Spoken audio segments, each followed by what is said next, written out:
What's up, you guys? Welcome to Walk the Line. Welcome to 2025. This is the first full card prediction video we're doing of the year. I tried to expand the content that I have coming your guys' way, of course, as you know, but this is the staple of my channel, hitting up these full card prediction videos. I love this. I love just settling down in the lab, diving into a card, starting with the first fight, working our way all the way up to the main event. That's what we do with these types of videos. If you're new to the channel, please subscribe right now. Please like this video. I hope you guys all had a great New Year's, great Christmas, and all that type of stuff. I hope you guys had a great holiday season.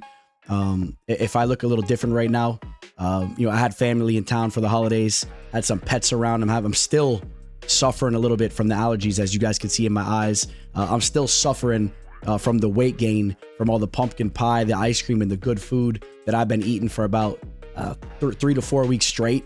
I mean, we did it for an extended period of time over here. We've been celebrating for a while. So before we jump into the card, I just want to say, for anyone that's out there that's looking to step your game up for this upcoming year, and when it comes to anything, okay, you guys can join me on my journey, because I'm about to step it up with the gym. I'm about to get in phenomenal shape. I'm about to start taking care of my body in a better way. I'm thinking about doing a dry January where I won't be drinking for the entire month, which is, not that I drink all the time. I'm kind of a weekend warrior, but still, I think I want to just do that for the month. And I want to get a lot of good things rolling here.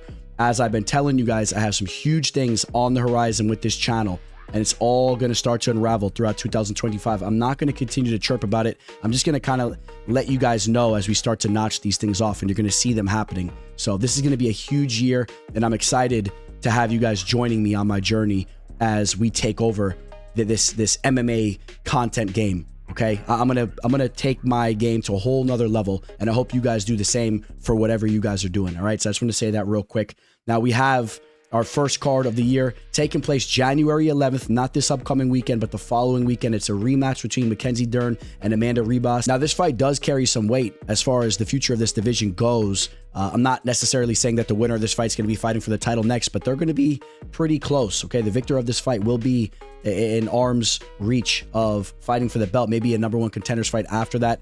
The way things are shaping up right now, of course, we got Weili Zhang taking on Tatiana Suarez for the belt. That's scheduled for February 8th. I cannot wait for that fight. You guys know I've been very high on Tatiana Suarez for a very long time. Okay, she's still undefeated, only 10-0, but a phenomenal wrestler. She's a different type of fighter as far as I'm concerned over in WMMA. And then Weili Zhang, I mean, I don't need to preach about her. You guys know how I feel about her. She's amazing. So that fight is very exciting. Other than that, Verna Jandiroba is on a 4-fight winning streak, and her only recent losses come by way of Mackenzie Dern and Amanda Ribas, interestingly enough. But she's on that 4-fight winning streak. I could see her getting matched up with Yan Xiaonan. That the winner of that may be next, but then again, Yan Xiaonan just fought for the belt and she kind of got dominated. So, I mean, we'll see how things shake up for the future of this division. But just understand that Zhang versus Suarez is the fight that's on the horizon. That's going to be a very fun one, and we'll see where the victor of this fight goes from here. Other than that, I will say this isn't the most stacked of cards, but as I've been saying, we are all going to be super excited once this card kicks off. It doesn't matter who's fighting on the card. We haven't had UFC action take place for such a long period of time that once the fights kick off, we're going to be locked in for every single fight. We're going to be on the edge of our seats for even the beginning fights, like a Fatima Kline taking on a Victoria Dudakova, or you even talk about an Ernesta Kareckaite taking on a Nicolle Caliari. These fights will have us at the edge of our seats. It's just the type of fight card that it is. We're hungry, and don't get it twisted. Although there's not a lot of big names throughout the card, there are a lot of exciting fighters throughout it. So we will see fighters that will bring that action, and I'm pumped. I won't sit here chirping anymore. I'm ready to dive in to these fights. Just got to say real quick, we are powered by BetUS. If anyone's looking to sign up to a new sports book, reach out to me. I will give you my referral link. You will get a 150% match on your first 3 deposits, and I will give you an additional gift that you guys will like. All right, so if anyone's looking for a new sports book, reach out to me, email me, go shoot me a message on Instagram or Twitter, and while you're messaging me over there, go follow me. I got that scrolling below. I'm on Instagram at MMA Fortune Teller _, and I'm on Twitter at the MMA Teller. All right, guys, let's jump into the first fight of the year. The Teller, the Teller, the Teller, the Teller. Kicking the year off, we have the return of the Tajik Eagle, Nurullo Aliev. He'll be taking on the Israeli Yanal Ashmouz. Ashmouz is a fighter that's been much more active throughout the last couple of years, and that's due to the fact that Aliev did injure his leg leading up to what was supposed to be his last match against Mateusz Rebecki, a very tough opponent. Now, he's been away from the octagon for a year and 9 months, has Aliev, and this is a fighter that people have compared to Khabib Nurmagomedov. I think that those comparisons are very premature. I understand why people have gone that route because it's more than just his fighting style. He actually looks a bit like him. He fights in the same weight class as him, has the same shaped head, but we may want to pump the brakes just a little bit. Let's give this some time to play out before we start talking about all that. But very similar fighting style. Early on in Khabib's career, he wasn't getting a lot of finishes either. And in fact, Khabib was fighting much lower level talent and didn't accomplish near as much as Aliev already has accomplished at the comparison age of 24. At just 24 years old, already has a UFC victory on his resume. That does say a lot. He's a young fighter. And I would say that was a very impressive victory. Even though there was some controversy going on in that fight, there was some controversy going on in his victory on Dana White's Contender Series against Josh Wick too. People are poking eyes in his fight with Alves. He's biting fingers. He had a point deducted in that first round, and that fight played out a little bit closer than it probably should have due to the point deduction because he would have had that first round in his pocket. The third round played out a little bit competitively. But let me just say, you guys know I was always very high on Rafael Alves. We targeted him as a dog in the octagon before. Now, if you guys aren't keeping up the pace with him, he's over there in Karate Combat landing some of the nastiest knockouts we're seeing in all of combat sports. So that was a legitimate victory. And although he's just 9-0 and has to prove himself more so, I do like that victory that he had over Rafael Alves. His fighting style, it's just going to give a lot of guys trouble in this division. If you can't keep up with the pace of him constantly pushing with those takedowns and chain wrestling on your legs and pushing you up against the cage, you're going to be in for a long night. Now, I believe that's going to be the story of this fight. How Yanal deals with those takedown attempts is going to dictate how this fight goes. If he can keep the fight standing, he may have the ability to keep this fight competitive. Although I still would favor Aliev even in a straight up kickboxing match. I think we're going to see a lot of development with his striking. He's a very young fighter, as we mentioned. He's been away for some time. I expect to see some growth in his game, and he's fairly technical there, even though he's not landing KOs and whatnot.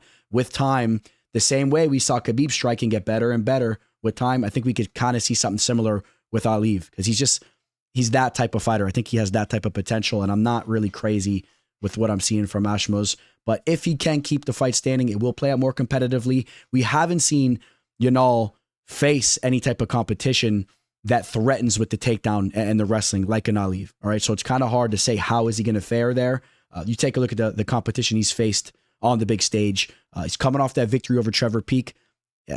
Trevor Peek, I'm a huge fan of Trevor Peek, but he's a sloppy fighter. He's an entertaining fighter. Ashmouz did the right thing in that fight. He weathered the storm. He slowed the pace down a little bit and then just showed to be the more technical fighter.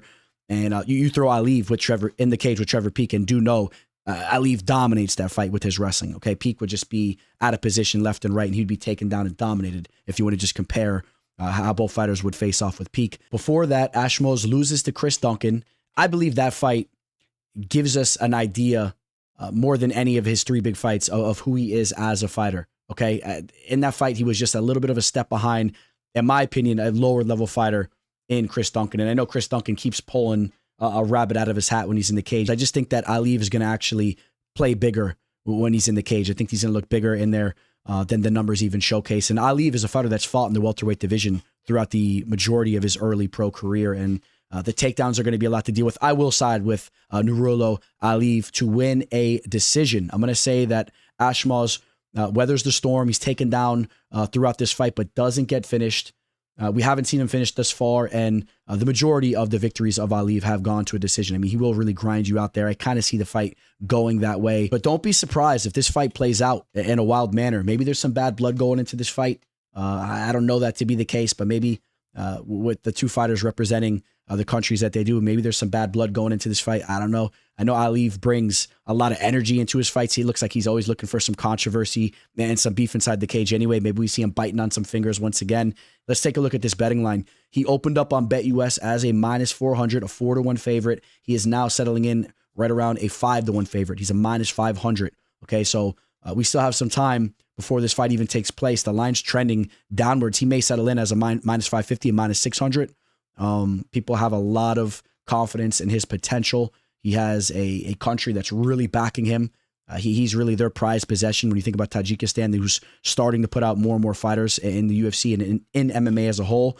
This is their golden boy, and we'll see if he continues to deliver. I think that he does. I think that barring nothing too crazy happens in there, no point deduction, this is a fight that he should win convincingly. It should be a unanimous decision, 30-27. And if you really want to have some action on this fight, the route I would recommend to go is taking Aliev to win the fight via decision. So you're taking a specific method of victory there, or you're even looking at the overs. You're looking at this fight to go the distance, and you see if you can find some value there. We got the first women's match of the year. This is a fight that makes a lot of sense. We have Victoria Dudakova taking on Fatima Kline. This fight taking place in the strawweight division. This is a match that's much better suited for Kline compared to her UFC debut match that she took on short notice against a proven fighter in Jasmine Jasudavicius. That fight took place in the flyweight division, and I understand that Fatima Kline has experience in that division. She was a dual champion over at CFFC, right? She was a champ in the flyweight and strawweight divisions, but I think that the strawweight division is a division that suits her much better, okay? She showed to be undersized in that match. It wasn't that she was lacking as far as her skills go in that match with Jasmine. It was just that she was overpowered. She was over-muscled, right? She has very high-caliber skills with her BJJ. In fact, that's kind of her bread and butter. Her striking's not bad either. She showcased that a little bit later in the fight when she was able to create some space, okay? But all in all, she couldn't keep Jasmine off her, and the size was too much. The pressure was too much. Now she comes into this fight with somewhat of a size advantage. Okay, we'll get to the numbers there in a second, but just to kind of dive into that Jasmine fight a little bit more, she was outstruck essentially 2-1 on total strikes, but when you look at significant strikes, they were much closer. It was 40-39, with one strike landing more significantly for Jasmine. And if you really looked at the most damaging strikes landed, it was from Kline late in that fight, like I said, but taken down 4 times, controlled for almost 8 minutes. That was the issue. But I think that she could really flourish in the strawweight division in the UFC. She's so young. She has a lot of room to grow. She grew up in a gym, right? Her parents own an MMA gym, so she grew up in the gym and that type of atmosphere, and she's a talented girl. Now, Victoria Dudakova, this is a fighter that there's still a lot more to be seen. There's a lot of unknowns with her, right? When you take a look at her UFC debut match she had against Estela Nunez, that was a fight where an injury occurred pretty much right away as she was trying to get a takedown there. Nunez tried to post and she dislocated her shoulder, her arm and whatnot. So that fight, we didn't really get to see it take place. Then she goes out there and defeats Jinyu Frey in a fight where she didn't look that great. She was a huge favorite. That fight played out a lot more competitively than a lot of us thought that it would have. She was taken down at times in that fight. And even though she showcased her grappling on Dana White's Contender Series over Maria Silva, where she had that victory over Maria Silva, who now, Maria Silva is a fighter that's having a lot of success outside of the UFC. Okay, so that victory looks kind of good in hindsight, and she dominated her with the grappling. She controlled Silva for almost 8 minutes in that fight. But then against Frey, she's taken down, and then we have question marks about her grappling. Her striking is... it's decent for a 25-year-old fighter. I mean, you see that she's working on it. She's aggressive, but it's not really there. And I'm interested to see how the striking exchanges will go here. I think they can play out very competitively. Kline is smooth there, but Dudakova is aggressive. I think that the striking can play out very competitively here. And I wouldn't be shocked if Dudakova was able to get some takedowns and some sloppy type of scrambles. And I want to see how Kline's BJJ looks if she's taken down. If the fight goes down to the mat, I'm curious to see if she could showcase those Brazilian Jiu-Jitsu skills that she's supposed to be showcasing us. I'm a little worried it may look somewhat similar to the Jasmine fight. I don't know. I just want to say that. And the reason why I'm hinting at that is because we're going to get to the betting line here in a second. All in all, I do expect Kline to have the better BJJ. And if they're scrambling down in the mat, I think that Kline will get the better of those types of scrambles. She only has 1 submission out of her 6 victories. Okay. So take that into consideration too. Even though that's her base, she's not going out there and subbing girls left and right. It's not really translating into the cage as well as some of us expected it to. Maybe it plays out ugly there. The striking may play out close and ugly. And although I am going to say Fatima Kline gets that first UFC victory under her belt, and like I said, this is a fight that suits her much better than that debut match. Let's take a look at the betting line here because this is crazy. Okay, Fatima Kline opened up as a minus 500 favorite, a 5-1 favorite. She is now a minus 1,000. She's a 10-1 favorite. This line makes absolutely no sense to me. Dudakova is a young fighter that should show signs of growth, and we may see her take her game to another level. She's fought in the octagon more times. She's a little bit more seasoned there, so she may feel a little bit more comfortable. She had that Dana White's Contender Series fight also, and this is a fight that could play it a lot closer than what the line's saying. And I'm going to let you guys know right now, I'm picking Fatima Kline to win this fight via decision. I don't think she finds the finish. I think this fight plays out somewhat competitively. I'm going to say her skill set's just a little bit more polished, and I like the fact that she now will have a 1-inch reach advantage. She's an inch taller rather than her being the undersized fighter like she was against Jasmine. But with that being said, you guys, I'm letting you know right now, do not be surprised if I even have an official play on Dudakova here, because that line is just crazy. Okay, so I want to make sure I'm very clear there, because I remember when you guys were flipping out when I had a bet on Ayman Sahabi, which I caught at plus 550 against, Javid Basharat, not Farid, right? Against Javid Basharat, where he took his first ever L. The line just made no sense, and I had to go on it. Even though I loved everything I've seen from Basharat, the line made no sense. So for those of you guys that understand the game, we're breaking down and we're talking about, I know some of you amateurs are like, what? You didn't pick him to win the fight. How'd you bet on him? Okay, when you're talking about 6-1 odds plus 600, that's a value play there. So don't be surprised if I have that locked in. I haven't made my decision up yet, but I will say Kline edges this fight out, squeaks a W here, and we'll see how she looks in her more natural weight class. But I'll take Kline to win via decision. In the light heavyweight division, we have Magomed Gadzhiyasulov taking on Bruno Lopes, two recent Dana White's Contender Series products. Gadzhiyasulov, I mean, that fight he had with Jose Medina, which we definitely know that Jose Medina is a punching bag. I mean, an extremely tough fighter, but he's there to be hit. Gadzhiyasulov battered him throughout that fight. Never found the finish, though. Then he makes his UFC debut against Brendan Ribeiro. Was a big favorite in that fight, and he had a slow start. A lot of people were nervous there as they had to mix in some parlays. They were on the edge of their seats as the end of that first round hit, because he wasn't dominating like a lot of us thought that he would. But if you guys remember, he did eventually start to take that fight over. You take a look at the numbers. I mean, he actually had 10 minutes of control time. Later in the fight, he really dominated and started to open up a little bit with the strikes down on the mat. And at the end of the day, I mean, he outstruck him 93-29. So when you look at the numbers, it was a little bit more dominant than some of us kind of look back at the fight to be, because that first round wasn't the best. But Gadzhiyasulov is a talented fighter. He's a stud athlete for this division. Yeah, he moves very well. He has a good kicking game. And I think that he's going to have a clear speed advantage here against a fighter in Bruno Lopes, who has been an underperformer. You look back at his first opportunity on Dana White's Contender Series against that common opponent in Brendan Ribeiro, gets knocked out in brutal fashion, right? Gets knocked out in the first round there.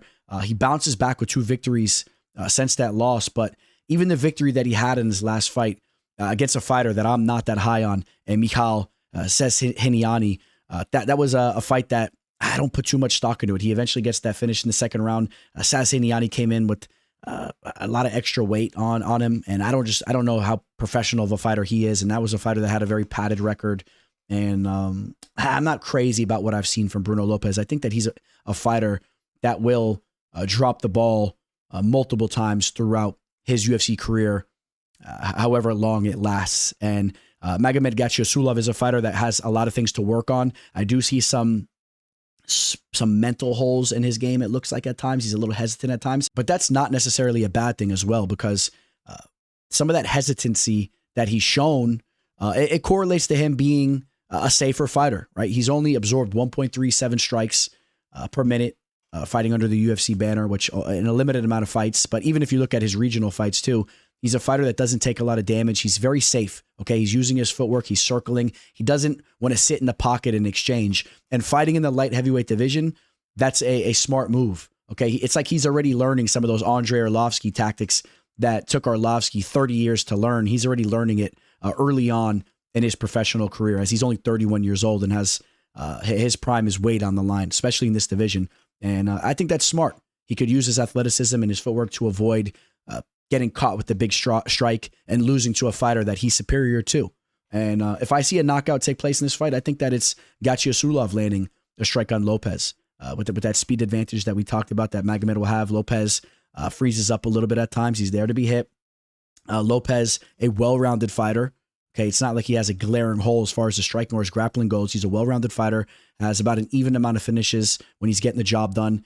Kind of reminds me of a bootleg Glover Teixeira. Okay, and I understand he's fighting a weight class down, but he has like an old man Glover Teixeira type of fighting style. And I think that the speed advantage that Magomed will have here will pay dividends. And I think that Gadzhiyasulov wins this fight. I'm interested to see how it plays out. I'm interested to see if Gadzhiyasulov looks to go down to the mat and try to use some of those tactics that we've seen him use against Ribeiro. I think Lopes will be a little bit more prepared there. So I'm interested to see how that all plays out. But at the end of the day, I got Gadzhiyasulov winning this fight. And I think we could see another knockout loss for Lopes in this fight. Okay, so I think that that's possible. I'm gonna say Gadzhiyasulov gets a knockout here. Take a look at the betting line where we will see that Gadzhiyasulov is currently a minus 215 favorite. He opened up as a minus 155. Back on December 16th, he was a minus 155 favorite. A lot of action has came in on him. I would caution you guys if you're targeting this line as it continues to creep up to the minus 200s because I wasn't crazy about the way the beginning of that Ribeiro fight started off. And I think that Lopes, even though he lost to Ribeiro, I think he's a more complete and a better fighter. And if he gets his head on straight, he can definitely make the fight play out more competitively. And you could be chalking up a little bit too much there on that type of line, in my opinion. But at the end of the day, I like Gadzhiyasulov to get a knockout. We'll see how that fight plays out.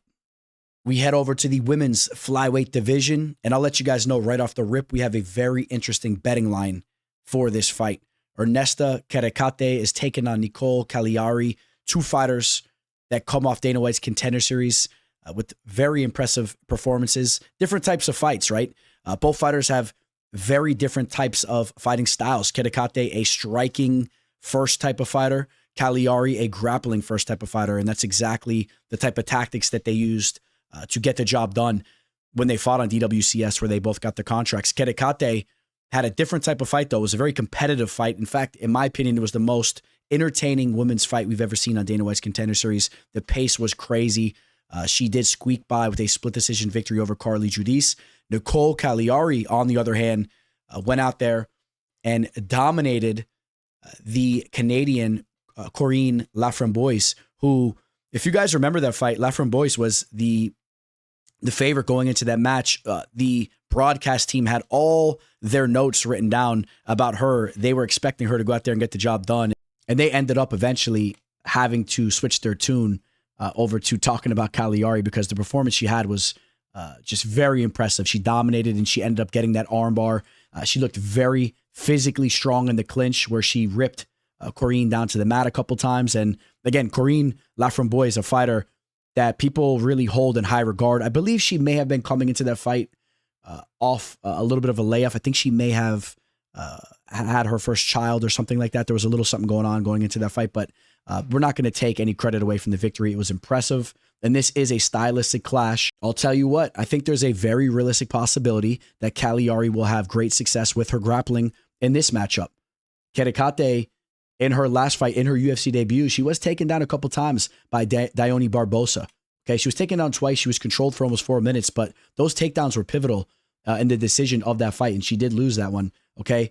Also, we haven't seen a lot from Kareckaite. Kareckaite, the fight she had at Dana White's Contender Series against Judice. Judice is an excellent young talent, but she's a fighter that was just a swimmer, right? A collegiate swimmer, and she's recently made the move over to the fighting world. She's a nice young talent, a raw talent, but we haven't seen the same type of threat from her with her grappling. This is a different type of matchup. So Kareckaite hasn't really been matched up against a lot of high-level grapplers. I don't know if Caliari is necessarily a high-level grappler, but I really liked what I saw from her on Dana White's Contender Series. And another thing, too, you must note that Caliari is an extensive training partner of Marina Rodriguez, who is one of the best women's MMA strikers that we've ever seen. She's a phenomenal Muay Thai fighter.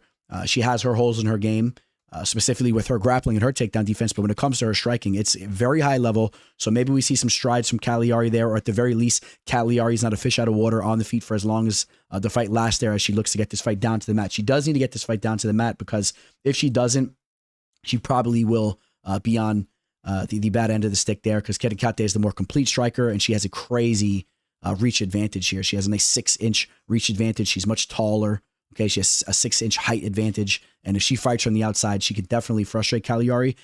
But I have a feeling that Caliari will get this fight down to the mat, and let's go take a look at the betting line for this fight. It's crazy. Caliari opened up as a plus 145. She's now a plus 225. So there is a lot of action coming in Kareckaite, and it kind of surprises me. It does make me wonder if I'm missing something here, or if there's some type of information that's coming out from around Kareckaite's camp that's leaking or leaning this line to go the way that it is. Maybe people are really believing in the strides that she's taking and the hype that she's bringing in as she's a young fighter. But based off me breaking down the film and everything I have at my hands and at my eyes, I think the value's on Caliari, and I'm also going to pick her to win this fight. I'm going to say she finds the submission. I think that her grappling is really flowing right now, and she takes that momentum from her last fight right into this fight, and she finds one of those long giraffe limbs of Kareckaite. Maybe she pulls off an armbar. Maybe she even gets on the back, sinks in a rear naked choke. I'm going to say Caliari gets a submission here. I like the value on the underdog, and I like her to get a sub. We have the UFC debut of Andreas Gustafsson. He'll be taking on Preston Parsons. This fight's in the welterweight division. Gustafsson had one of the more exhilarating finishes on this past season of Dana White's Contender Series. If you guys remember it, it was nasty. A little bit of a slow start to the fight. Okay, he was working his clinch game throughout the entire fight. Eventually just landing brutal shots there in the clinch, dropping knees, landed some knees to the head, dropped all types of damage down, and finished up Pat Pitlick. If you remember Pitlick, he was that fighter that was on Dana White's looking for a fight. His wife was, I believe that was who it was. His wife was kind of chirping to Dana not to miss her husband's fight, and then Pat Pitlick got the finish, and then Dana White gave him an opportunity. He seemed like a cool dude. Not a bad fighter on tape, a decently talented fighter. Probably not a UFC caliber fighter, but I wouldn't say he was just a complete slouch in there. So you put a little bit of merit into the finish for Gustafsson, but Gustafsson's just a physical beast. And you take a look at the line of work that he's done. Now, he did have a loss to Jelton Lutterbach back in 2023. Just note, Lutterbach was supposed to make his UFC debut not too long ago, and I believe, if I'm correct, he admitted to the UFC that he was going to fail the drug test, essentially. It was like a short notice fight. He admitted that he was on some type of performance-enhancing drugs that he probably wouldn't pass. He wouldn't have passed the test, and maybe you take into consideration when he was fighting for that fight, he was on something. I don't know. I mean, maybe I'm just throwing that out there, but his other loss was a split decision loss to Damian Janikowski. Other than that, he's comes into this fight on a 3-fight winning streak. He's a physical specimen, pushes the pace like crazy. Now, in regards to Preston Parsons, I would say he's a little bit more of a proven fighter. Okay, he has obviously more octagon experience. He has a handful of fights in the UFC already. Has a respectable victory over Evan Elder. I think Evan Elder is a good fighter. That was a tough fight there. Also has a victory over Matthew Semmelsberger. Was knocked out against D-Rod in his UFC debut. I think he took that fight on short notice. Was knocked out quick. Hey, D-Rod's a proven vet, crafty fighter that's still going out there, getting the job done. And when I say that Parsons is a more proven fighter, I would say as far as his well-rounded ability, right? With his striking from the outside, okay, he displays decent kickboxing, whereas Gustafsson, he's constantly closing the distance and looking to grind out in the clinch and all that. If this fight is at range, I wonder if Parsons will have an advantage there. Now, in Parsons' last fight, he took that L to Oban Elliott. I'm really starting to believe that Oban Elliott is a threat to the division. I think that he's proven to be a very dangerous fighter who's putting it all together. And Oban Elliott actually got the better of the grappling exchanges, whereas I thought if he was going to have success in that fight, it was going to be with his striking. But Elliott actually had almost 5 minutes of control time compared to Parsons, 1 minute and 58 seconds. It was Elliott that was pushing the pace and took that fight over. And, Parsons showed something in that fight as well. I mean, he outlanded Elliott 71-49, but make no mistake, that was Elliott's fight. But just put a little side note there that Elliott's the real deal. And I don't know, is Gustafsson on an Oban Elliott type of level? But again, the main key to this fight is if Parsons can keep this fight at range, can he be a little bit more of a polished kickboxer? Can he outland Gustafsson? Or, is Gustafsson going to have that success closing the distance and grinding out in the clinch? And then even if it gets into that type of situation, it's not like Parsons doesn't have wrestling ability, okay, and scrambling ability and all that. Okay, so I'm interested to see how this fight goes. This actually is one of the most exciting fights on the card for me. And I was very close to siding with Preston Parsons, but I am going to settle in with the Gustafsson pick. It's just the way he got that finish in that last fight. It was just, It was too exciting. He brings in a different type of energy. I think he's going to be the fighter that's a little bit more mentally there, if you guys know what I'm saying, right? Like when you're breaking down fighters, right? When you're looking at their overall skill set, you know, how they strike, how they wrestle, how they work in the clinch, like we were talking about, there's also another aspect of a fighter's game. And it's kind of like I don't know if the mental game is the right way to describe it. Kind of like a tenacity that they have. Gustafsson has that tenacity. I think he's the fighter that's just going to be the bully in there. Okay. He's going to be mentally stronger. Okay. This is a fight at the end of the day, right? It's a fight. And I think that Gustafsson's going to be that guy that pushes through and makes this thing ugly and digs a little bit deeper. I'm going to say that Gustafsson's going to win this fight. I'm going to say via KO. Okay. 8 of his 11 victories have come by way of KO. We've seen Preston's finished twice out of his 5 losses. We talked about the D-Rod KO, and there could be a high pace of this fight, and Gustafsson could find a damaging shot. I'm going to say he gets some type of nasty finish. Maybe he drops a sick elbow in the clinch, and things go downhill for Parsons from there. I like Gustafsson to get the job done, and Gustafsson is a -180 right now. He opened up as a -200. Even though I'm raving about him, I'm excited for his debut. I will say that line's a little high for my liking. I think the value is on Parsons. As I said, I was almost going to settle in with the pick on him. So the value definitely on Parsons, which you can grab right around plus 155, 150. The line should be closer, but I like Gustafsson to get that finish. Trey Ogden is heating up right now. Okay, he comes into this match against Thiago Moisés with a lot of momentum. Fight taking place in the lightweight division. On the other hand, Thiago Moisés has been running into some turbulence. You take a look at his last 3 fights, only had his hand raised in one of them. That was the fight where he showcased his well-rounded ability. He used the leg kicks to chop down Mitch Ramirez, but took L's to Ludovic Kline and BSD in those 3 fights. And if you take a look at all of his losses since joining the UFC, which, you know, he's been fighting in the UFC for a long time. It's funny to think he's only 29 years old. Okay, he has a lot of experience for a 29-year-old fighter. He's been training over at American Top Team in Coconut Creek for a long time. He surrounds himself with some great people.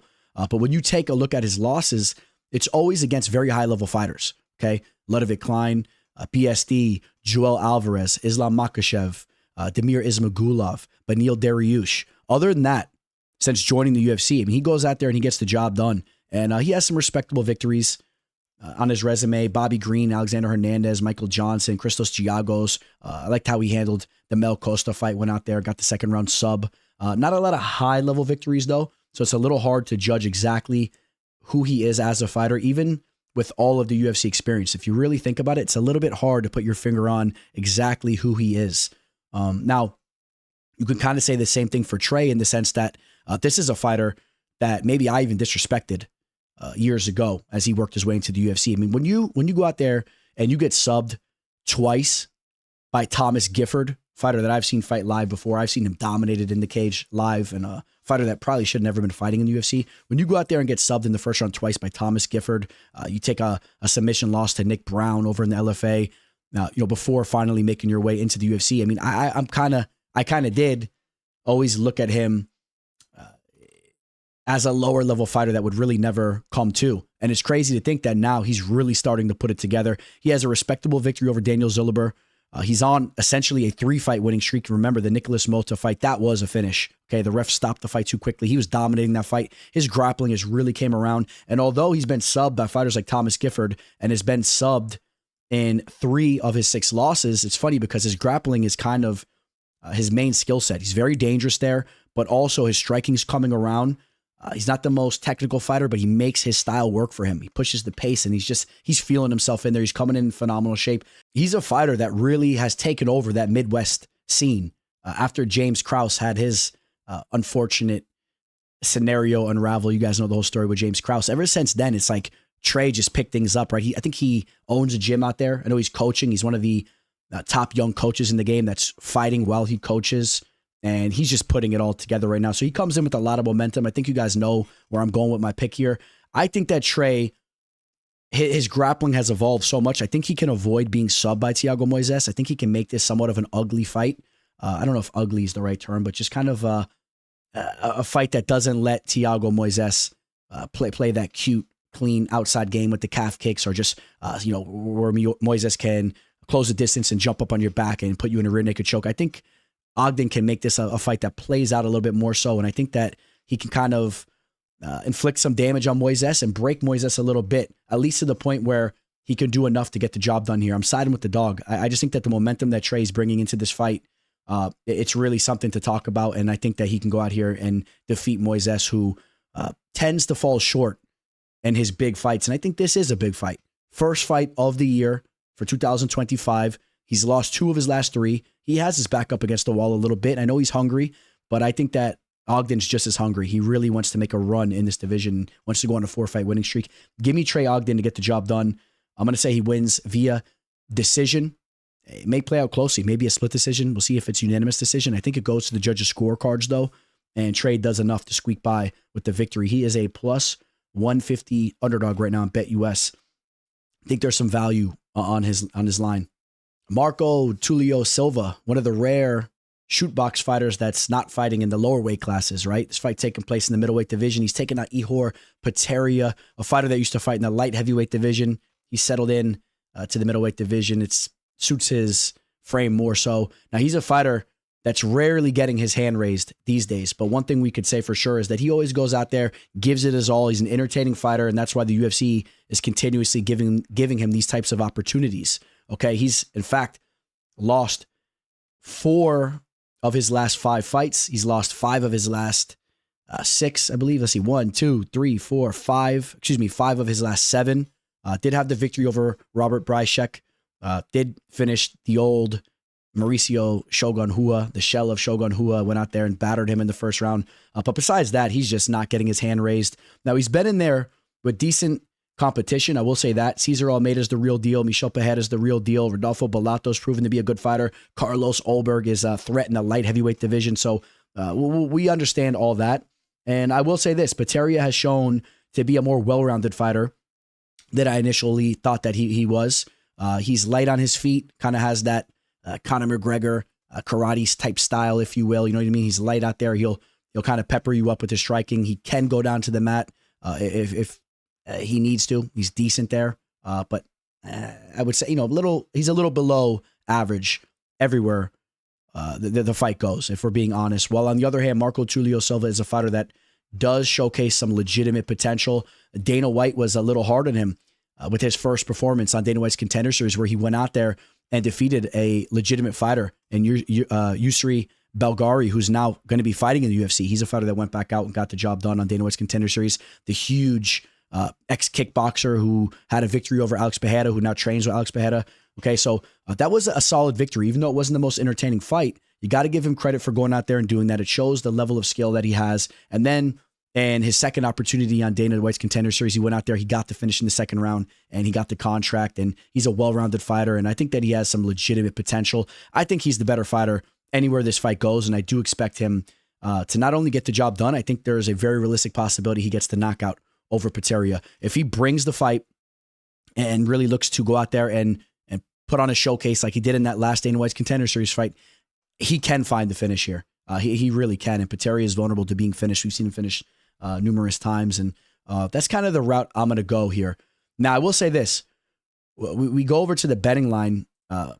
Silva's a big favorite. He's a minus 500. He's a 5-1 favorite. Is that somewhat disrespectful to the, at times, game Potieria? Can Potieria keep this fight close? You think about like the Bellato fight. Even though he lost that fight, he had a lot of success early on. I mean, they were going back and forth. He had a lot of success in that fight, and Bellato's a high-level fighter. Could this be that type of fight where there's a high pace to it and we see some back and forth type action? Do you want to have a 5-1 line on Silva? I'll tell you this. I feel pretty confident that Silva is just going to be tactically a better fighter. Just skill for skill, just a higher level fighter, and I think that he's going to get the job done. I think he's going to find the knockout. So I don't want to scare any of you guys away from targeting even a high line like a minus 500. This could be the type of fight that you want to mix in a parlay. I love watching Potieria fight. I just think he's going to be outgunned here a little bit, and I think that he's going to eat some big shots in the feet, and I think he's going to get finished. I think he's going to get knocked out, maybe like a TKO type of scenario. Give me Marco Tulio Silva to get that first UFC victory under his belt, and we'll see if this is a fighter that could look to make a run in the middleweight division. Over to the flyweight division, where Felipe Bunes looks to step back into the octagon. It's been about a year since he's been in there. He's coming off that knockout loss to Joshua Van. That was his UFC debut.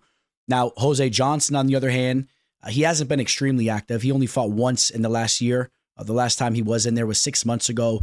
It was his UFC flyweight debut. He was essentially dominated by Asu Almabayev. If you want to give him some credit for not being finished, you could do that. But Asu Almabayev, as high level of a fighter as he is, he's not really going out there and finishing the majority of fighters he's in the cage with. So, take that for what you will. But Felipe Bunes is a fighter that surrounds himself with some good people, trains over there with the Pitbull brothers.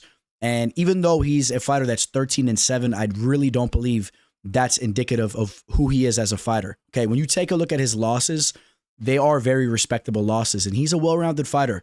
Okay, we talked about the loss he took to Joshua Van in his debut.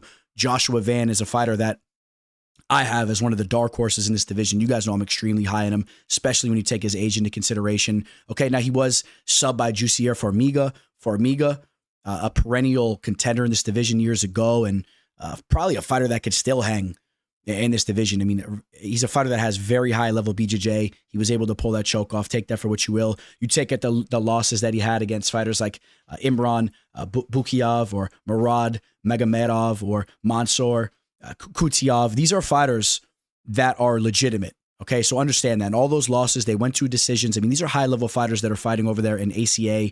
And I just think that Bunes has a good amount of experience, and I just think that the 13-7 record he has next to his name, again, doesn't really describe exactly who he is. Now, Johnson does bring in a freakish frame for this division. He was already one of the longer bantamweight fighters.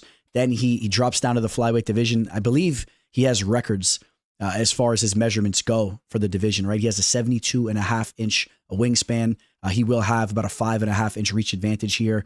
He's significantly taller, but you also do need to note that Bunes is not a small flyweight fighter. Okay, he's not an undersized flyweight fighter, so I think he'll be okay there. He doesn't want to be fighting at range, of course. I mean, Johnson could really have a lot of success there. Bunes is going to want to close the distance a little bit, get on the inside, and also I think Bunes would do himself a favor to try to get this fight down to the mat, where we have seen Jose Johnson struggle. Okay, Johnson is one of the very few fighters that we've seen caught in a twister. Okay, that always stands out to me. When you're caught in a twister, you're doing something wrong in there. All right, that was in the bantamweight division against Damon Blackshear. He's also been dominated in grappling exchanges before. When you think about the Ronnie Lawrence fight that he had on Dana White's Contender Series, that was his first fight on DWCS. He was the favorite going into that. A lot of people were very high on him at the time. We thought that he was going to be a big prospect moving forward into the UFC, and he got dominated in the wrestling exchanges there. He also showed flaws in his game on the feet. Remember when Mana Martinez knocked him out over at Fury FC? Okay, so he's came up short in some of those big type of fights. This is a big fight for him. I know he strung together some victories. He got his first ever UFC victory over Chad Enhellinger, got that submission in the third round, but I'm not extremely high on Chad. I mean, I wouldn't be surprised if Jose Johnson can go out here and have some success.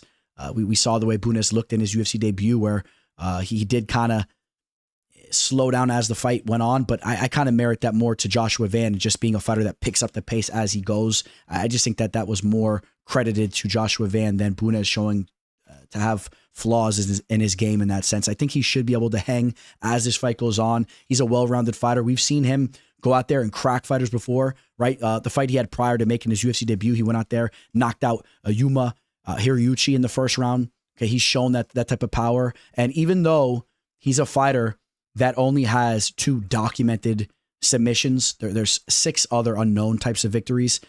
This is a Brazilian Jiu-Jitsu black belt. Okay, he has grappling skills. I think he can get the better of the grappling exchanges. I think he could hold his own on his feet. And I'm curious to see how Jose Johnson's weight cut goes once again, because he's just freakishly large for this division. And I'm going to take the dog here. I'm going to say that Felipe Bunes gets his first ever UFC victory. I like the people that he surrounds himself with, and I think that he's live to get a victory here. And he's a plus 155 dog. I think this is a fight that really is a lot closer, or should be closer to pick 'em odds. I'm going to side with the dog here. I think the value's on his line. I think it's very realistic he goes out there and pulls off the win one way or another. Up to the main card we go. We got 2 heavy hitters set to square off here. Punahele Soriano is taking on Uros Medic. Punahele Soriano, he was notoriously known for being a fighter that would go out there early on and look to take your head off, either do that or gas out and start to look horrible as the fight would progress. Now he's coming off a performance, though, where he may have shown some real signs of growth. First off, he drops down to the welterweight division, which is where this fight's taking place. He used to fight up in the middleweight division. And, he showed to have a little bit of a gas tank against Miguel Baeza. I was shocked he didn't get to finish throughout that fight. That was a little surprising. But I think that you still have to be very impressed with the performance that he had, just dominating Baeza, whether it was on the feet or down on the mat. Now, before that, we talked about those hiccups. Not only was he losing fights, he was being finished, was submitted by Dustin Stoltzfus, was knocked out against Roman Kopylov. In the mix, he did get a knockout over Dalcha Lengambulo, who's a little bit of a lower level fighter, but he showcased that power in that fight. Make no mistake, he is a fighter. I don't care how many knockouts he has on his resume, that he is a fighter that if you're slipping defensively, not only will he finish you, he'll take your head off. Okay, he'll decapitate you in there. He really puts a lot into his shots. He's a talented boxer, fights out of the southpaw stance, and he's a tricky dude. But it's hard to forget the performance that he had against like Nick Maximov. That was really disappointing. Who, in my opinion, is a lower level fighter. Lost to Brendan Allen. Take that one for what you will. And then you think about how he kicked off his UFC career after getting the contract from Dana White's Contender Series. Went out there, had the decision victory over Jamie Pickett. He goes out there and starches Oscar Pichota and Dusko Todorovic. All right, starches them in the first round. Hasn't had a first round knockout since. He will look to find that in the first round, but he's going to be meeting a fighter that's going to be looking to do the same exact thing to him. Uros Medic is, without a doubt, a knockout artist. He's a fight finisher. He's coming off a first-round knockout victory over Tim Means. Before that, he finished Matthew Semmelsberger in the third round. That was a fight that had a really high pace to it. That was an exciting fight.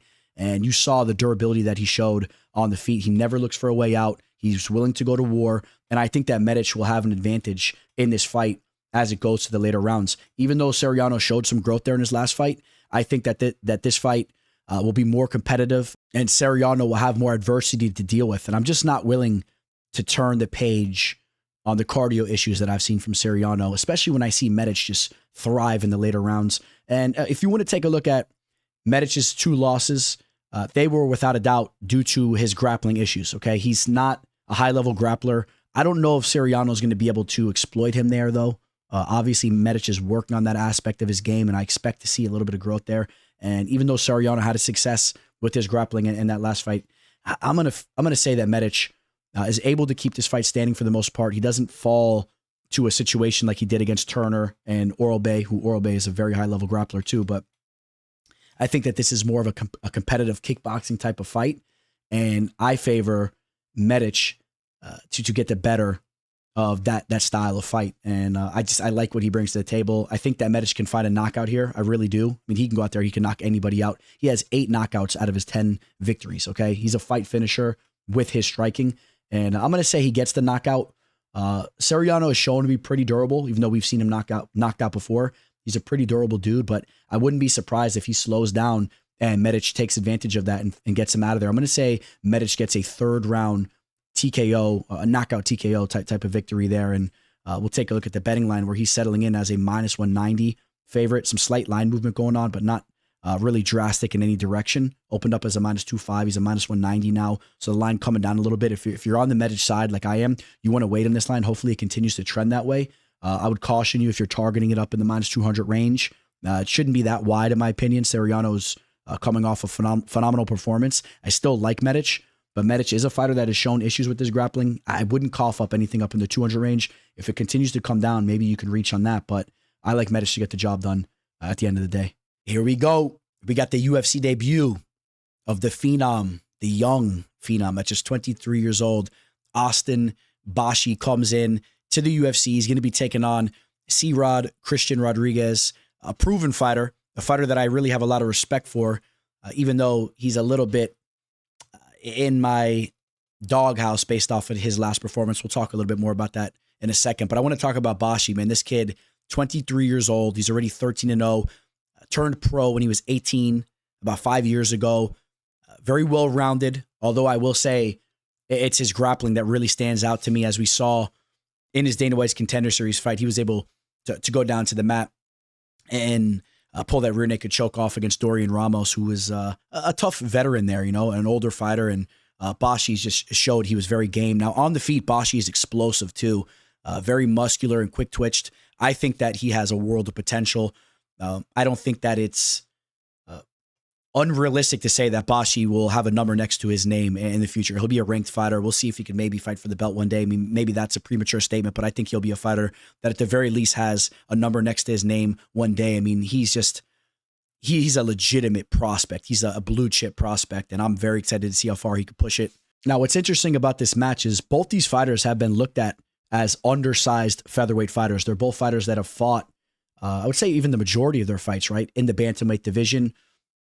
Austin Bashi now settling in this division, and from what I'm hearing, he's not able to make that cut anymore. It's not working for him. He carries a lot of muscle mass. I'm sure that has something to do with it.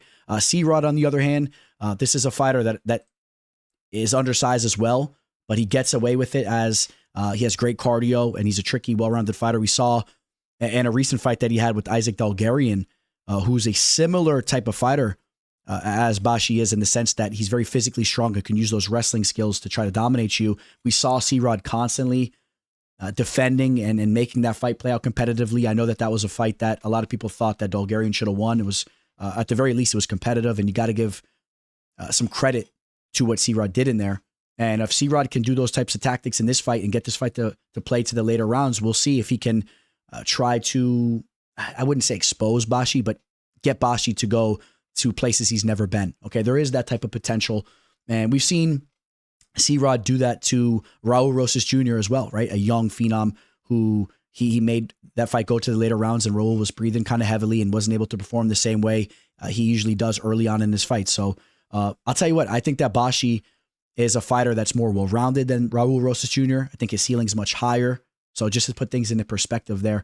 But C-Rod's a good fighter, man. Has a victory over Cameron Simon as well. He's another fighter that people hold in high regard as a young up-and-comer. But let's talk about the elephant in the room. That's that loss that C-Rod just had against Julian Erosa. It was painful. I lost some money on it. Okay, so I'm very unhappy with the performance there. It was the first time that he was ever subbed. I just couldn't believe what I was watching in there. Right? He's just, C-Rod's typically a fighter that's so crafty and knows how to find his way out of those types of scenarios. But Julian Erosa is a fight finisher and just has those types of performances once in a while. Based off what I've just seen from C-Rod, I'm turning my back on him a little bit. Besides the fact that I'm so high on this youngster, Bashi, I just think that Bashi's going to go in there with that pace and that strong physical type of grappling, and I don't see him slowing down. So even if C-Rod weathers the storm, I don't think it's going to matter, because I think that Bashi's just going to continuously push forward with the pace. I think his cardio is the real deal. Even though we haven't seen him go to the later rounds that much, he did actually have a 5-round fight once upon a time back in 2022. He did go to a regional championship fight over a lights out championship. But the majority of his fights do end early, even though early on he did go to the third round a couple times. Recently, he's finishing fights early. I think that his cardio will hold up in the later rounds, though. I mean, he's just a youngster. He could probably go 10 rounds. Okay, so the pace and the physicality that he's going to bring to the table here, in my opinion, is going to be a little bit too much for C-Rod. C-Rod may be able to defend and may have some slight moments, but it's not going to be enough for him to win rounds. And I just don't see him exposing Bashi. I don't see him keeping this fight standing and then using his talented and technical boxing skills and kickboxing skills. I think that Bashi's just going to close the distance. It's going to be too much. It's going to be a tornado in there. And I like this kid. I really like what I'm seeing from this kid, Bashi. And kind of looks like my old boy, Jeremy Smith. That's the look he had back when we were headed to the park for a little local scrap. You know, throw the lugs on, the unlaced lugs. We're booting over to the park and, you know, that tornado type of style, fighting 2-3 dudes at the same time, throwing them down in the grass, kicking dudes in the ribs. This dude, Bashi's the real deal. He's basically a career mixed martial artist. He got into the game very early, so he has that type of base. You have to understand that as well. He's well-rounded everywhere. Okay, he's been training to be a UFC champion for a very long time from a very young age. And you guys know I look at those types of fighters differently. And you can argue that C-Rod's kind of that fighter to an extent, but based off that last performance, man, I think we can safely say he's not that dude. You know what I'm saying? He's not that dude. And Bashi may end up being that dude. So, yeah, give me Bashi all day here. He opened up as a -190 on BetUS. He's now a -225. Action coming in on him as to be expected. We may see that come to a halt as people start to put a little respect on C-Rod's name. But maybe not. Maybe he continues to dip. Maybe he settles in as like a -260 favorite. I would like to tell you to pump the brakes and to caution you from it, but I don't know, man. My hype on Bashi is a little too much for me to start telling you guys that. As you guys can see, I'm hyped up. I'm excited for this fight, and I think Bashi's going to get a finish. I think he's going to get a sub. I think we're going to see C-Rod subbed in back-to-back fights, which is crazy to say. It's really crazy to say, at least coming from my point of view, when I've been so high in C-Rod, but I think he gets subbed once again. I'm going to say rear naked choke victory for Bashi in the first or second round. Here's one of a couple solid middleweight bouts that are taking place on the main card. Chris Curtis is taking on Roman Kopylov. Chris Curtis comes into this fight off of that war, that 5-round war, that main event war against Brendan Allen. A little bit of a controversial decision there. Went to a split decision for Allen. I thought the judges had it right. Comment below if you guys thought Curtis snuck that out. The wrestling and the grappling that Allen put off throughout that fight and late in the fight did it for me. But still, I think you got to tip your cap to Curtis regardless. It was almost a fight where both men won. Okay. Now, the thing that I took from that fight, I'll tell you what, Curtis is now 37 years old. That was another fight where he took a lot of damage. He went to war in there. And one thing that a lot of us overlook at times is when you're looking at these fighters, you got to kind of put your finger on the point in time where you're going to start to see them decline and start to go off a cliff. And I think that this could kind of be that moment for Curtis, man. At 37 years old in this division, coming off another war, fighting these young, more prime, dangerous fighters like a Roman Kopylov, I think you may start to see the losing streak start to pick up. Now, it is worth noting he was coming into that fight off a victory. The Kelvin Gastelum fight, that was a fight that was a little controversial too. Remember the headbutt happened and all that. And that was a fight that maybe he was en route to getting his hand raised. It was a very close fight. He did also have a knockout over Joaquin Buckley back in 2022, which some of you guys had the nerve to argue with me on my Instagram post at MMA Fortune Teller _ that Joaquin Buckley was the fighter of the year over Ilia Topuria when I had Buckley as like my number 8 or number 9 fighter of the year. I mean, definitely put in a solid line of work, 4 wins throughout the year. But when you're taking a look at the level of victory and how some of those fights played out, I don't know how anybody was arguing that it wasn't Topuria or at the very least Alex Pereira. Even you had fighters like DDP and other fighters that were above Buckley, but still, big credit to Curtis for getting that knockout over Buckley. Curtis has shown he's a very talented kickboxer. He's a well-rounded fighter. But Roman Kopylov has shown that as well. And Roman Kopylov is a fighter that's much more explosive and quick-twitched and has a lot more to give the fight game at this point in time, in my opinion. At just 33 years old, he's coming off a great bounce-back victory over Cesar Almeida in a close competitive fight. That was an official play that we cashed on.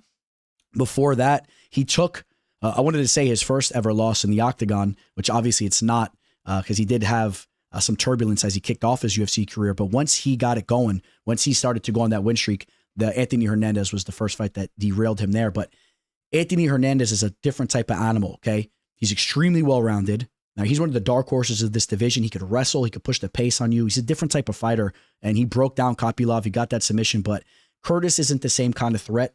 I think that Curtis is going to fall into line and play into what Kopylov does best, which this fight should be a kickboxing type of match. And I just think that Kopylov is dangerous, man. He's a dangerous fighter, and I think he'll land the more significant strikes. And let me not just overlook some of the work that he's done because it's impressive, right? Before the Hernandez loss, all right, he was on a 4-fight winning streak where he went out there and knocked out all 4 fighters. Knocked out Alessio De Chirico, Punahele Soriano, Claudio Ribeiro, Josh Fremd. Maybe not the highest level of fighters, but even in the Albert Duriov fight, which was a crazy one, if you remember that back in 2021, he showed so much heart. He took all that damage. He kept pushing through.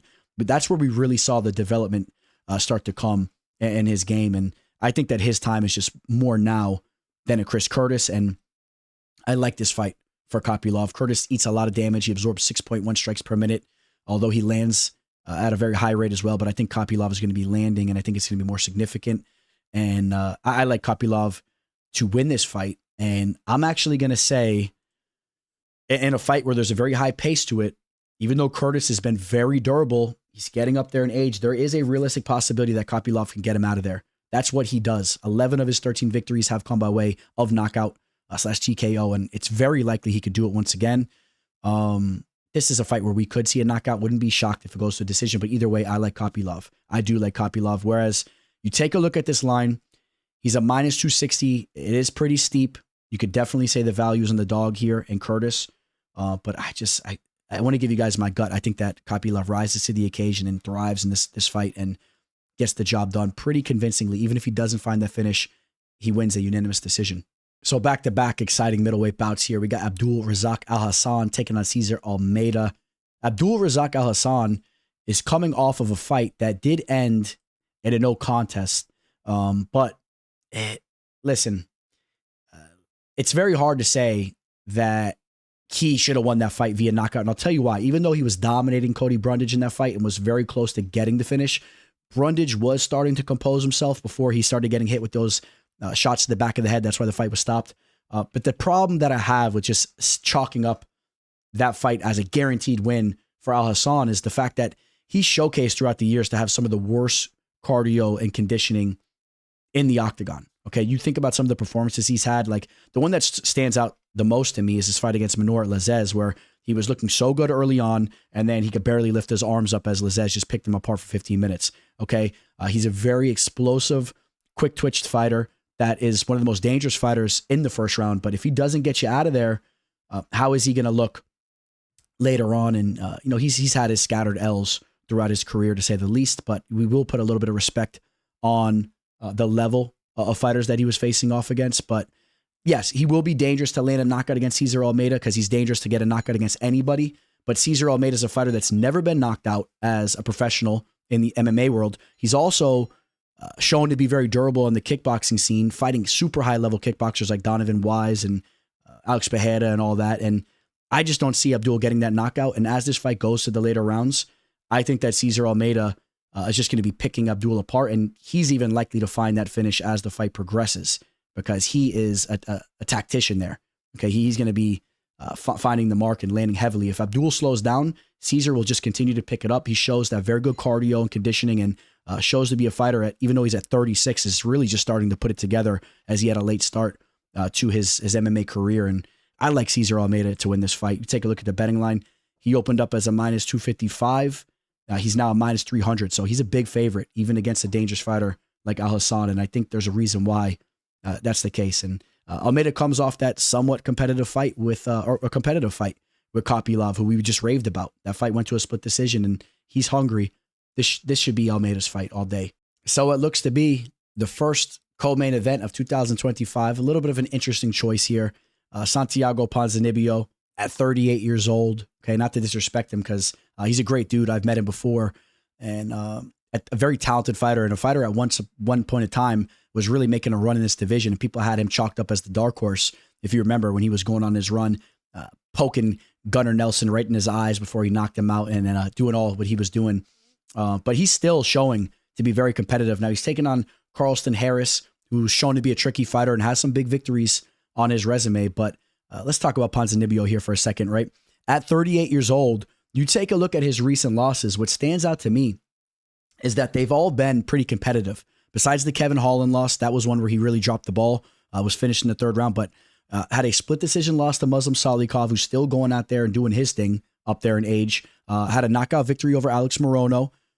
He had a split decision loss to Michel Pereira. That was a very competitive fight. I had an official play on Michel Pereira. That was a fun one. All right, I was on the edge of my seat. It played out very closely. Kind of got to give him some credit for the performance, win or loss. And I went to a split decision with Jeff Neal, who's been on an absolute tear. Okay, so these fights are playing out competitively. And the mix has a couple wins there. He's a game fighter, and I expect him to be game here, even at 38 years old. Well, on the other hand, Carlston Harris is not a spring chicken. Even though he's newer to the octagon, he's 37 years old as well. All right. And if you take a look at his overall resume, somehow he pulled off that knockout over Impa Kasangane, which that kind of blows my mind. Impa, maybe it shouldn't blow my mind because as good of a fighter as he is, he does have those types of hiccups. You saw what Buckley did to him. He recently just took a tough loss as well, but a very talented and respectable fighter in Impa. He did knock him out, and that was only in his second fight in the UFC. He's had back-to-back finishes before being finished by Shavkat Rakhmonov, a high-level fighter. He was knocked out by Chaos Williams in his last fight in the first round. That's kind of the elephant in the room. Okay, how is his durability going to hold up against Santiago, who could still sling it? Now, the Jeremiah Wells fight was a fight that he was en route to losing before pulling the rabbit out of his hat and pulling off his patented anaconda choke. That's one of his specialties, and he is a high-level grappler. So we'll give him credit for pulling that off, but he was losing that fight. The Jared Gooden fight, I don't put too much merit into that. So, I mean, just when I look at his overall resume, I do have question marks about it. I think Santiago is a more proven fighter. And I think that if something crazy doesn't happen here, I just expect Santiago Ponzinibbio to be the better fighter. If the same Santiago Ponzinibbio shows up even in those split decision losses, okay, his striking is just a little bit more clean. It's a little bit more technical. Carlson Harris kind of thrives off being an athlete and pulling out these tricky types of moves at times. And if he doesn't land one of those tricky moves, I think that Santiago Ponzinibbio will be a step ahead of him. He'll be outlanding him. So that does point me in the direction of picking Santiago Ponzinibbio to win this fight. I think that he's also live to land a knockout because we've seen Harris take that kind of damage before throughout the years. All in all, I'm going to say that this is one of those fights that plays out somewhat competitively. It's an exciting fight. I think that we'll actually be pleased with the activity and the energy that's in the octagon.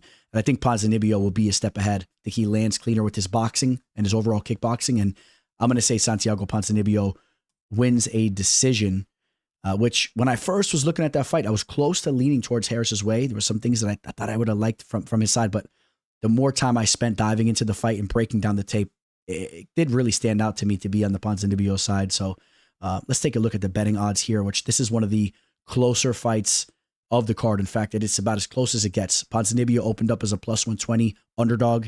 He's now minus 115, so we see some action coming in on him.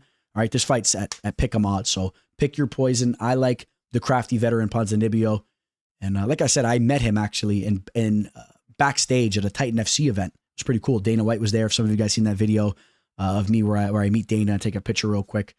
Before that, I was actually sitting there chopping it up with Ponzinibbio. He's one of the more down-to-earth dudes I've met in the fight game. Really humble, just a cool dude. And shout out to Pons there, and I hope he gets his hand raised. And that takes us to the main event, the rematch between Mackenzie Dern and Amanda Ribas.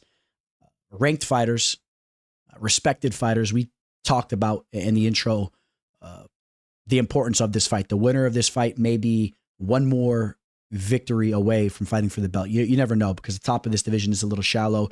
Mackenzie Dern, obviously a household name in the game. People love Amanda Ribas as well. Like I said, this is a rematch. Amanda Ribas pretty much dominated the first fight. I was there for it live. Okay, I was in Tampa for the fight. Fight took place about 6 years ago.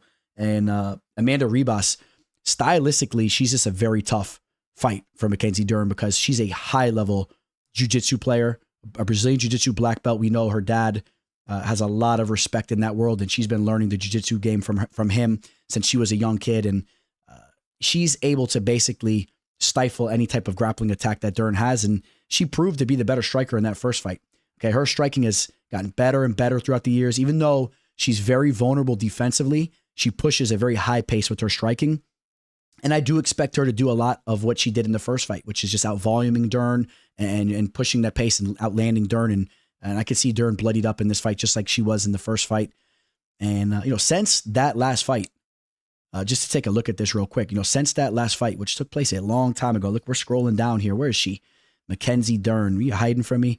Mackenzie Dern right here, back in 2019. Since that fight, a lot of up and downs for Amanda Ribas, but I would say for the most part, more ups, right? She's also bounced around weight classes from the flyweight and strawweight divisions, not having that much success in the flyweight division. I believe she's 1-3 up there, and she's coming off that loss against Rose Namajunas, lost to Macy Barber up in that division, also lost to Caitlin Chikogian, and she's had some good performances though, and has a victory over Verna Jandiroba, as does Mackenzie Dern. But listen, let's cut to the chase here. I just think that Mackenzie Dern, we look back at that performance that she had against Angela Hill, and some of us we had to sit back and kind of analyze that performance. Like, wow, she's starting to evolve with her striking. She's taken her game to another level. But since then, just showing to be the same type of striker that she was in the past, which was a low-level striker. And luckily for me, I faded her against Jessica Andrade, where she ate big shots there. Amanda Lemos got the better of her there. Now she's coming off a victory over Lupe Garinez, who's starting to prove to be a fighter that's flakes out in the big fights. So take that one for what you will. And that was a good matchup for her stylistically. I think that Amanda Ribas is stylistically a bad fight for Mackenzie Dern, and I think that we're going to see that once again. And I think that this fight's going to play out very similarly to the first fight. I just don't see Mackenzie Dern getting this fight down to the mat and pulling off a sub, and I think that Amanda Ribas will out-volume her. She pushes a crazy pace. You take a look at the numbers. Ribas landing 4.63 strikes per minute compared to Dern's 3.43.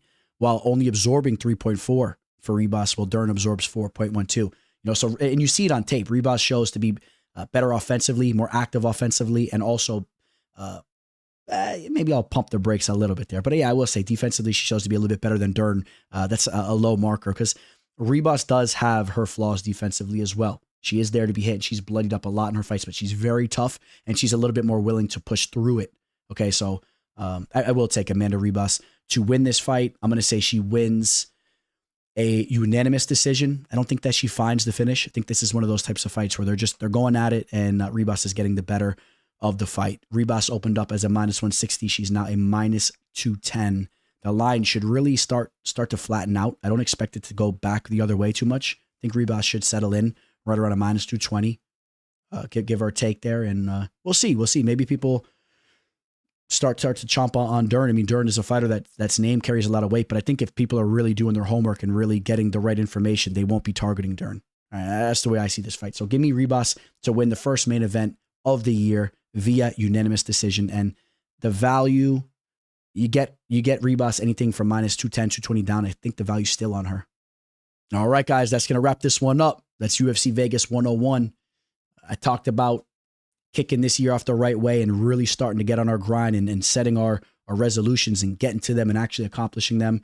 I think I'm losing weight on the mic here already after sitting here and blowing all this steam off on the mic. I probably lost like 2 pounds, so I'm already on it. I'm going to go hit the gym up now, and that's definitely what I'm going to leave you guys with. You guys already know my parting words are going to clearly be to make sure you guys are setting your goals for this year and making them all come to fruition. Make sure that you guys accomplish those goals 100%. And I know people will say this year to year, and even I say it year to year, but I'm happy with some of the stuff that I accomplished last year. But I truly, truly believe that this is going to be my year. I've set some very high markers, and that's a good thing too. Make sure you guys are setting high markers too. Don't set unrealistic markers, but make sure you're not setting low markers where you accomplish them, but you really could have done a little more. So that's what I want to leave you guys with, man.